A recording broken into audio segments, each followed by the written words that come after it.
সম্মানিত ভাইরা আমার, সূরা ইখলাস, সূরা ফালাক, সূরা নাস, এই তিন সূরা দিন এবং রাত সব মিলিয়ে আমাদের প্রিয় নবী সাল্লাল্লাহু আলাইহি ওয়াসাল্লাম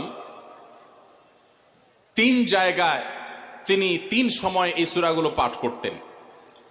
একটা হলো সকাল এবং সন্ধ্যায়। সকাল এবং সন্ধ্যায় নবী করিম সাল্লাল্লাহু আলাইহি ওয়াসাল্লাম তিন কুল পড়তেন। এটাকে সংক্ষেপে বলা হয় তিন কুল। যেহেতু তিন সূরা শুরুতে কুল শব্দটা আছে, এই জন্য সংক্ষেপে বলা হয় তিন কুল।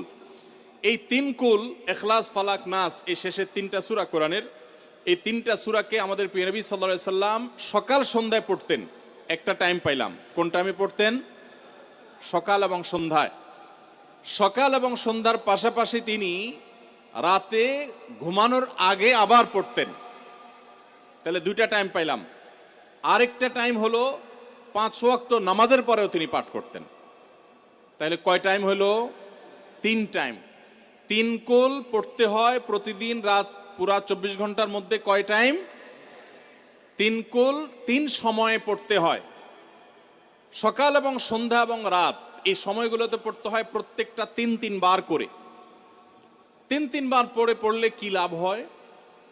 নবী করিম সাল্লাল্লাহু আলাইহি ওয়াসাল্লামের পরিষ্কার হাদিস রয়েছে, যদি কেউ সকালে 3 কুল 3 বার করে পাঠ করে, সূরা ইখলাস 3 বার, সূরা ফালাক 3 বার, সূরা নাস 3 বার যদি কেউ পাঠ করে, সন্ধ্যার আগ পর্যন্ত সারা দিনের জন্য ওই পাঠকারী ব্যক্তি আল্লাহ তাআলার জিম্মায়, আল্লাহর হেফাজতে, আল্লাহর নিরাপত্তায় সে চলে যায়।